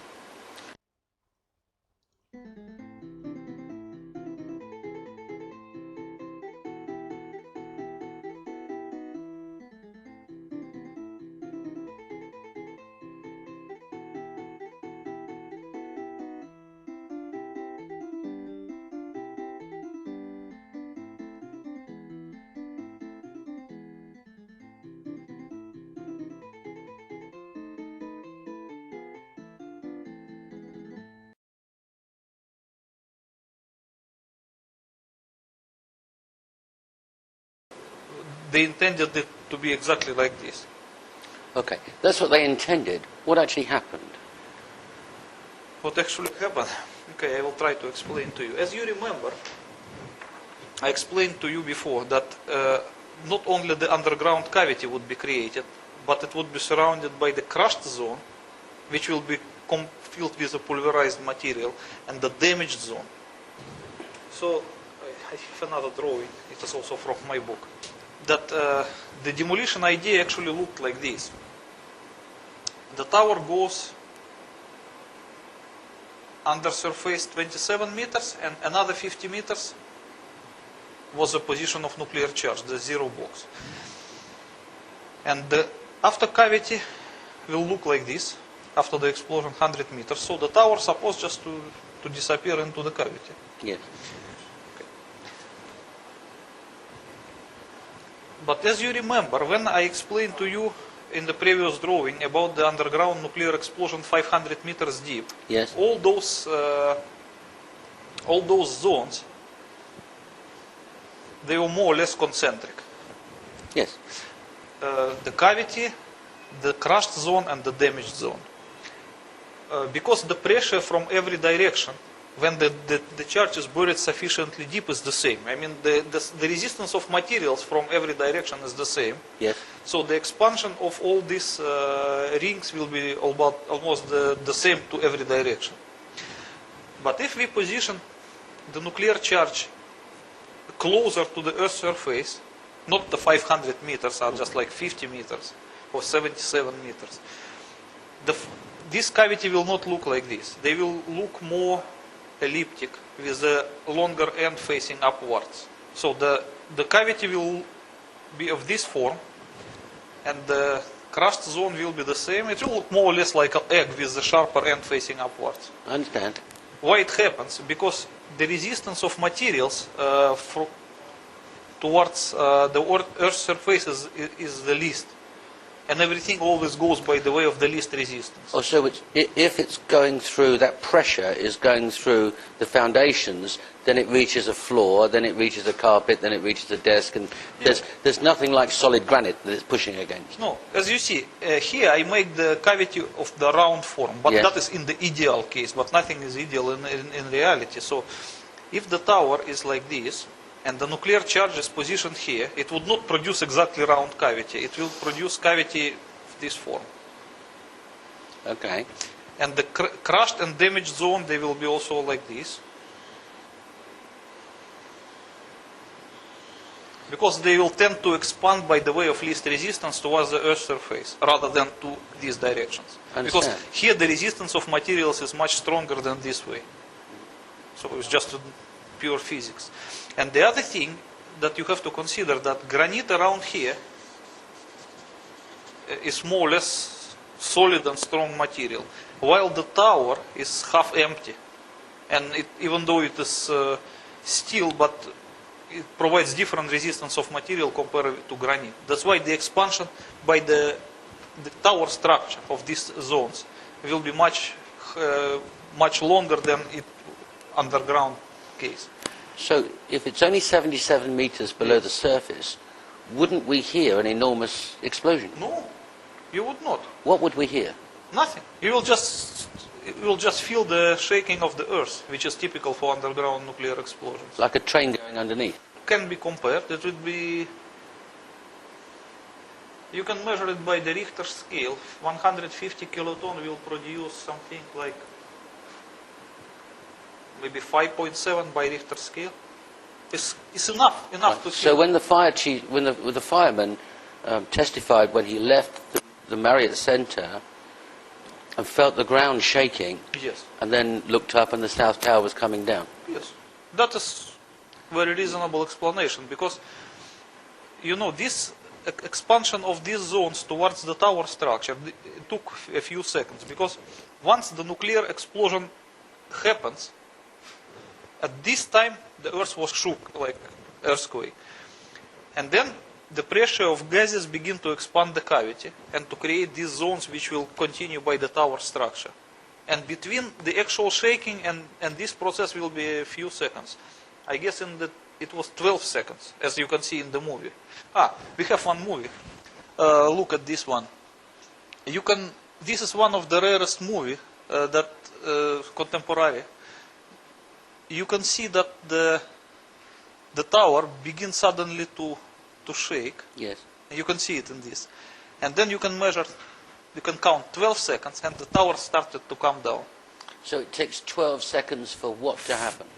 For these 12 seconds, the pulverization wave was propagated towards the tower, towards the pulverization. The tower. Yes. That means the pressure causing a crashed zone?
Okay, I explain to you. You see, let's say this is our tower. And this is the Earth's surface. Our nuclear charge is here. The first, it will create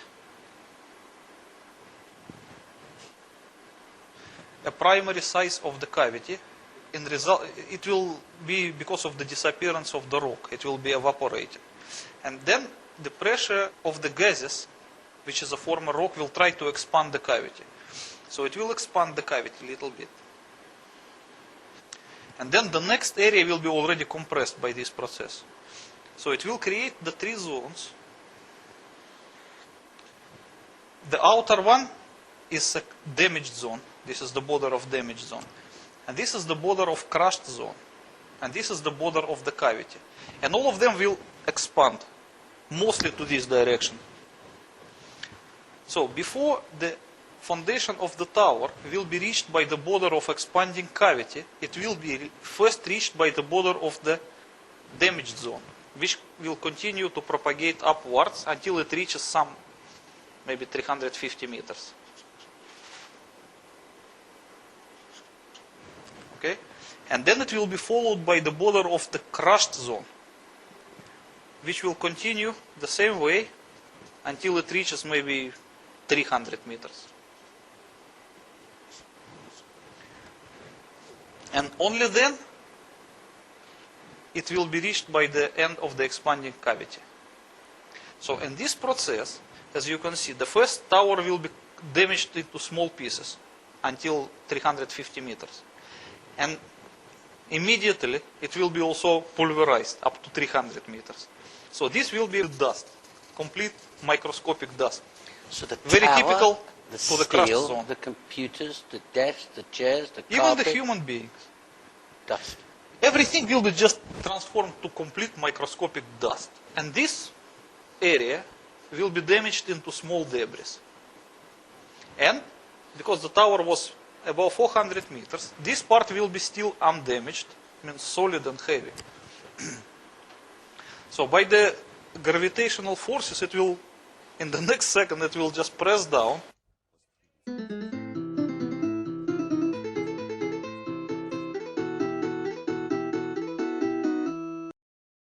So when we saw the tower collapse, Yes.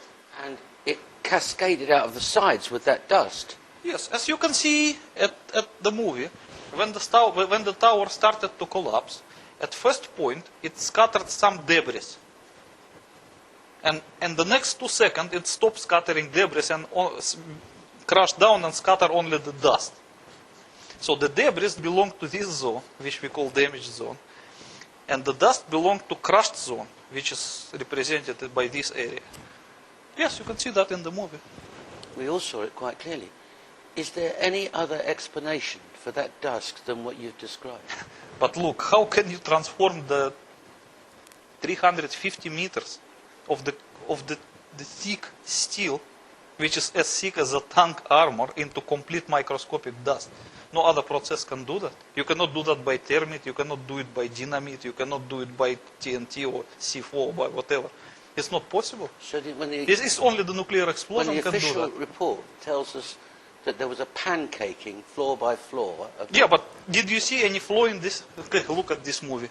You see that the top of the tower is crashing down. Can you just notice any flaw? No resistance. No. It falls in 11, 12 seconds. Yes, it's almost the speed of free fall. It's not almost, it is speed of free fall, because this part of the tower was such a fine dust, which is nothing different than the air.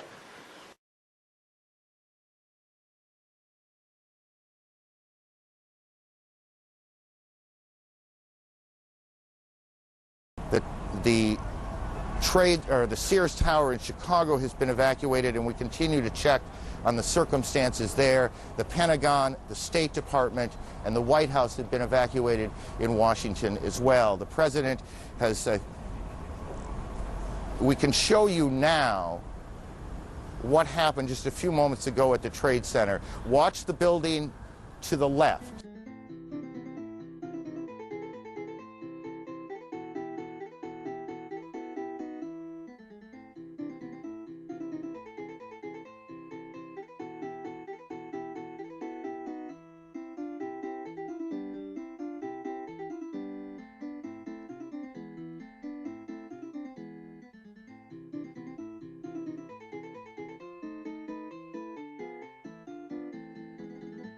So is the net effect of what we saw and what we see your proof that that was a nuclear device? Yes, of course. It was a nuclear device. Otherwise, why they call it ground zero? An interesting idea. Tell us about, the book expands in some detail, but tell us about ground zero. Okay. Many people forgot what the ground zero used to mean before September 11. But I think it's a good time to remind them.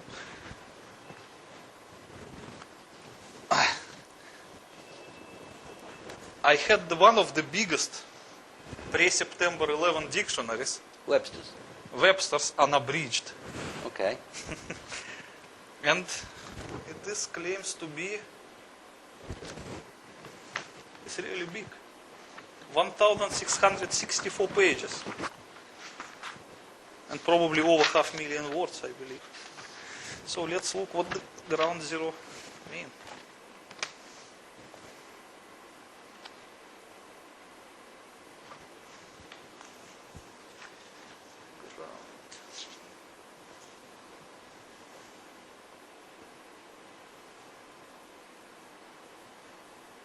No, this is the one.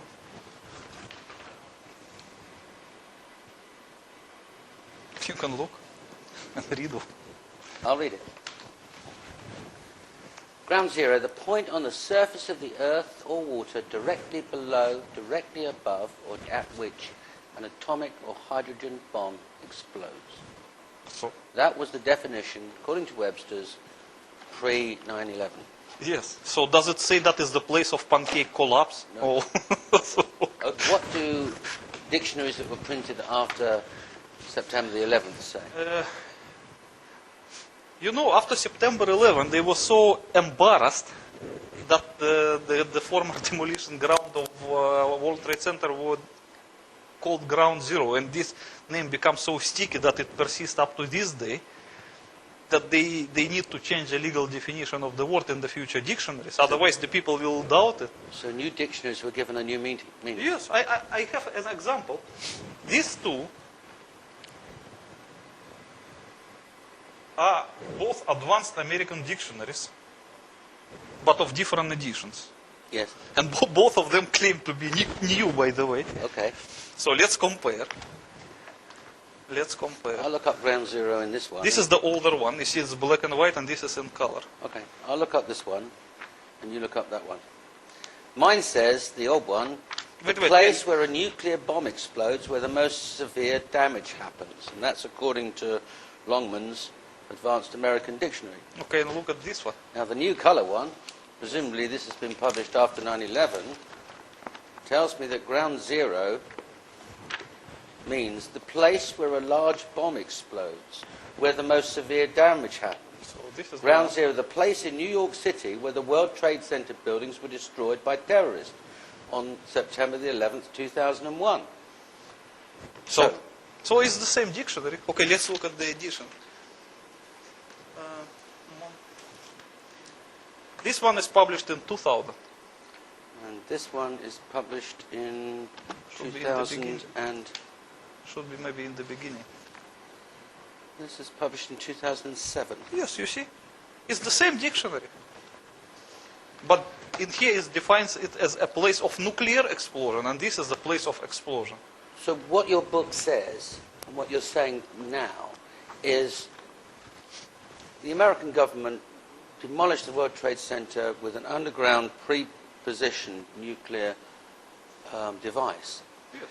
And that everybody called it ground zero afterwards, and they didn't want the idea of that referring to the nuclear device, so they changed all the dictionaries to read the place where this happened, a bomb blast, and buildings were damaged in New York. Is that what we're saying? Yes. You know, the English language itself became a victim of September 11th. They have to reprint the dictionaries. And not only this, they reprinted a lot of other dictionaries as well. Okay. Okay. But let's just stay with the effects of this pulverization and the dust.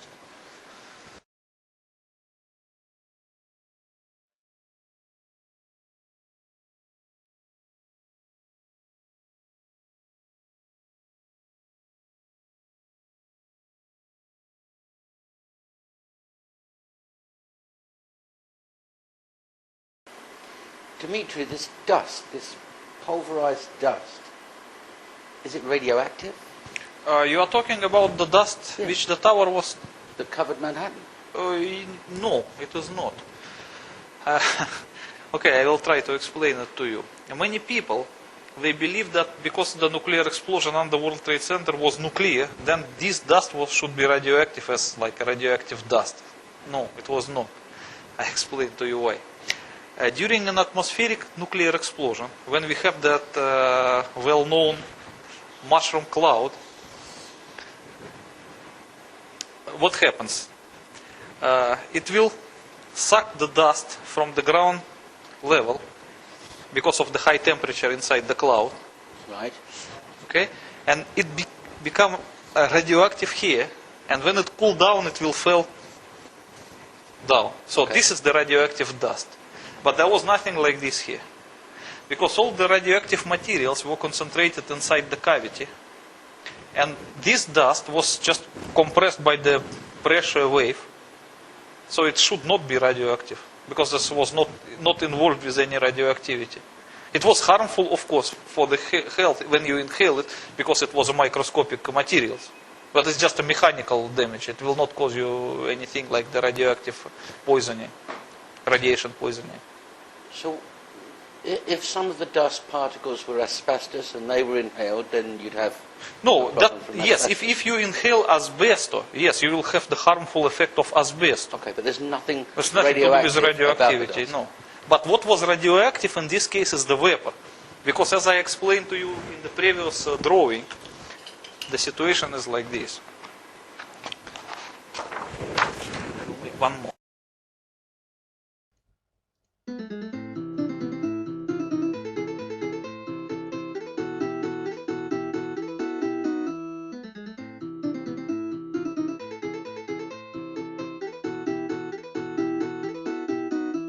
When we talk about the so-called safe distance for detonating 150 kiloton nuclear charge, it was 500 meters.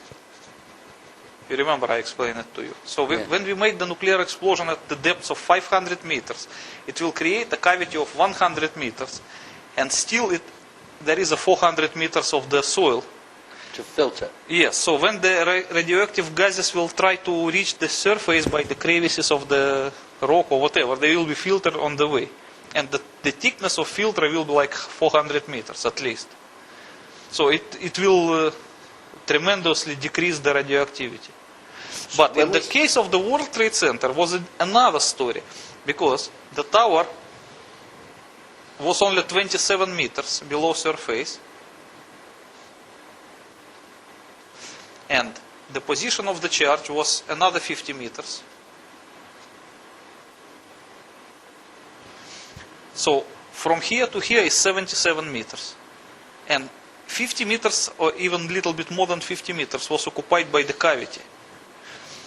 And the filter was not more than 25 meters, compared with the 400 here. Yes. But even this 25 meter would not serve actually as a filter, because in the next second they just fell into the cavity and just melt there, so there was no filter at all. So all the radioactive gases escaped through the open hole, just to the atmosphere. So anyone who was walking around here, or Manhattan residents, or the ground zero workers, or whoever, when they inhaled the radioactive vapor, that was their main source of the radioactive exposure.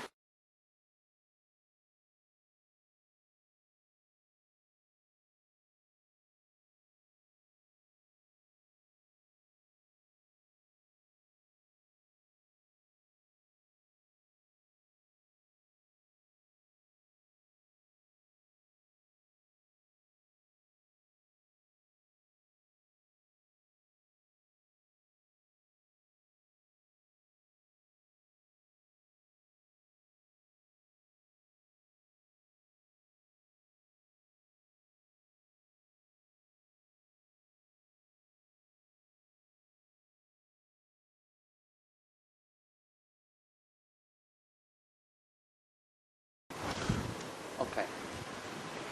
Before we go on to talk about the medical impact, Yes. Let's just stay on this shockwave that's shot through the building, pulverizing steel, human beings, desks, computers, carpet, photographs, everything in the way, and turning it into what resembles just microscopic dust. It's flying all over Manhattan and flying into the cavity. Yes, but very little percentage went to the cavity. Probably maybe 85 was just scattered around Manhattan. Right. And the minor part went And the down. composition of that dust is either concrete or steel, or it's just terribly fine. No, it was not like a plasma. Of course, you can distinguish the structure of actual material. And the various commissions, especially independent ones, who studied the samples of dust, Yes. found that the dust was represented mostly by the steel, fine grounded steel, because the major part of the tower was a steel. The concrete was very little compared to the steel. 200,000 tons of steel. Yes. And you know that concrete, compare the volume of concrete used in the tower's construction was negligible compared to the volume of steel, because concrete was used only in the thin slabs of the floors and nothing else than that. Okay, So that's why the most part of the dust was represented by steel dust, while some minor part was also a furniture dust, carpet dust, concrete dust, and of course a human being dust, because human beings were reduced to the same state. You have 210-story office buildings. You don't find a desk. You don't find a chair. You don't find a telephone, a computer. The biggest piece of a telephone I found was half of the keypad, and it was about this big. The building collapsed to dust. Okay, just before we move on, the cavity at this point is still an enormous temperature. Yes. Thousands of degrees of Celsius. Thousands of degrees. It should be 8,000 and more than that. And that would take a long time to cool down. Yes, completely cool down with 150 kiloton, it will take at least 1 year.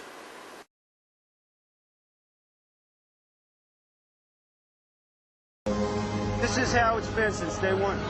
Oh, it's unbelievable. And this is 6 weeks later, almost 6 weeks later. And as we get closer to the center of this, it gets hotter and hotter. It's probably 1,500 degrees. We've had some small windows into what we thought was the core at some point, and it looked like an oven. You know, it was just roaring inside. And it's just a bright reddish orange color. See that stuff he's pulling out? What was that, Chief? We're gonna hold off on the water. See the stuff he's pulling out? Yeah. It's red hot. If we hit it too much steam, you won't be able to see what he's doing. Great. So 3 months later, finding molten steel Yes. in the debris doesn't surprise you in the least. No. It's perfectly understandable. In fact, in your book, you say that the only explanation for molten steel 3 months later being in the debris is the heat generated from this blast. Yes. Because you can't sustain this kind of temperature for 3 months. Sure. And you discredit the suggestion that it might be a thermite device. Of course, because that so-called thermite theory is just one of the conspiracy theory born out of desperation. Because people, they cannot find the logical explanation why that steel tower collapsed. Of course, they cannot believe that it was made by kerosene, and they cannot believe that it was made by ordinary explosive because of the high temperatures. That's why they arrived to the conclusion that it was thermite. But the thermite cannot sustain that temperature for 3 months. You can see that as in the event of electric welding, that is the thermite. So how long it can be hot? 15 minutes? Not more than that. Okay. And also the thermite cannot reduce steel to dust. It can melt it. Okay. Now we've got a report. I've got it here, the 9/11 Commission report. And there must be on the Commission staff experts. And there must be, America has its own experts, but there must be experts that have looked at the same evidence that you've looked at with similar experience to you and said to themselves, that can only be one thing. it can only be a nuclear device. Yes. Because Russia's not on its own in understanding crash zones and damage zones. Americans understand them too. Of course. So they know exactly what's going on in Manhattan, and they know exactly what brought down the towers. Yes. But why aren't those people saying, just a minute, you know, this commission report's rubbish. It wasn't planes that brought the towers down, it was a thermonuclear device. Okay, when we talk about public disbelief in September 11 Commission ravings, that is understandable because more than 75% of public, maybe perhaps more than 75% of public do not want to believe the September 11 Commission. But to reconcile oneself with the idea that it was a nuclear device is not so easy, because it's just a psychological problem. Not many people they can believe that the American government is capable of demolishing the buildings in the middle of the city by the nuclear explosion. It's just difficult to believe. It's just a psychological problem. Well, I would understand that. But what about that secret? I mean, are these very learned and very eminent men, Lee H. Hamilton, Thomas H. Keane, Richard Benisti, Bob Kerry, Fred Fielding, these are senior partners in law firms, these are presidents of universities, these are patricians of note who have signed a report saying this is what's happened. Are you suggesting they're all misled? No, they are not. Because the American government was in a very awkward situation. It has divided the so-called truth in the few different levels.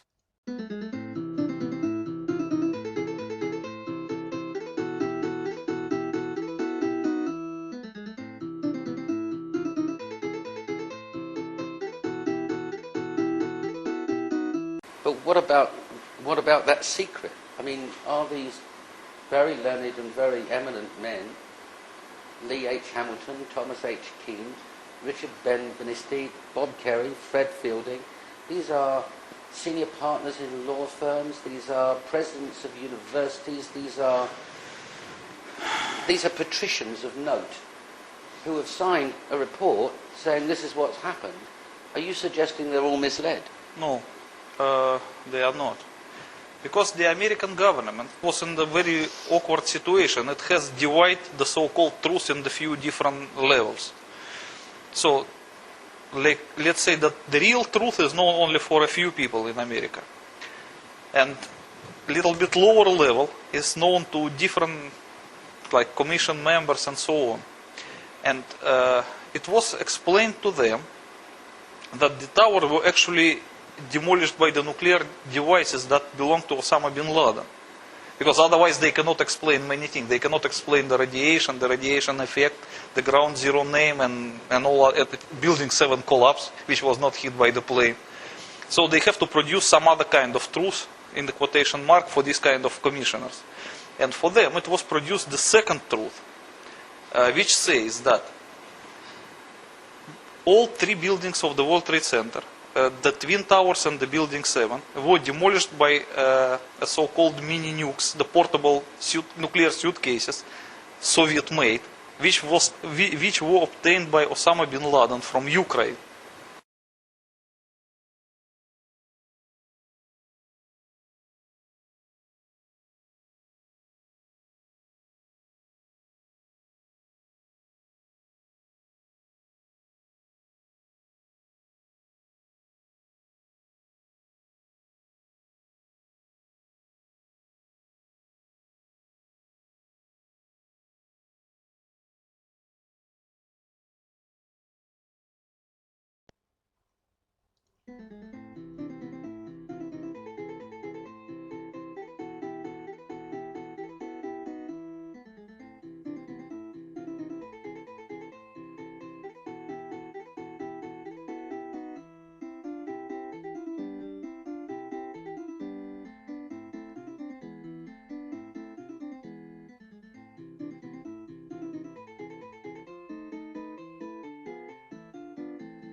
So, according to this version, Osama bin Laden operatives kept the nuclear suitcases at the basement of the buildings, and the plane attacks was only a distraction.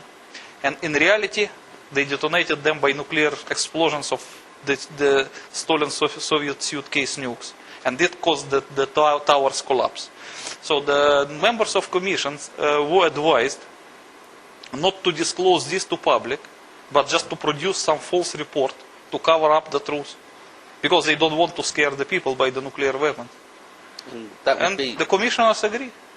Dimitri, let's assume I was a fire chief, a senior fire officer, and I've just buried 343 of my friends, comforted their wives, and a Secret Service agent comes to see me and says, well, we'd like you to keep a secret. Would I really be prepared to do that? It depends on the way they present their arguments to you. As I explained to you, there are at least two different truth in quotation marks for various levels of American officials. And one of them, the ultimate top one, claims that the American officials were obliged, unfortunately, to demolish the World Trade Center by the nuclear devices because they believe there were half-megaton thermonuclear warheads planted above the towers. Those like the one hit the Pentagon. And the reason to demolish the tower was valid enough, because otherwise those warheads may produce half-megaton nuclear explosion, which will destroy the entire New York. And it could kill a few million New Yorkers. So that reason might be valid enough for the fire chief to accept that and to hide the truth. And that is for the top level of the fire officials. But for the middle level of the fire chiefs, there is a second truth also, which claims that the World Trade Center was destroyed by the portable nuclear devices of Osama bin Laden.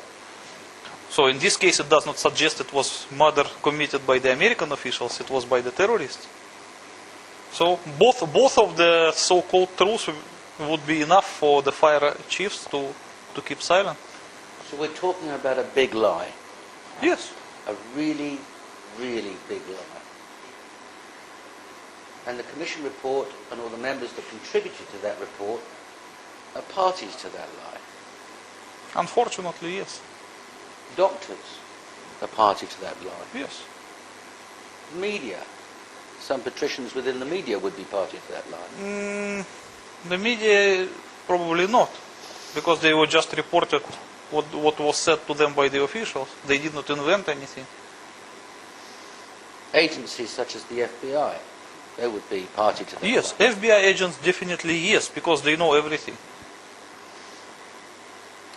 That runs into thousands of people keeping a secret. Yes, should be thousands.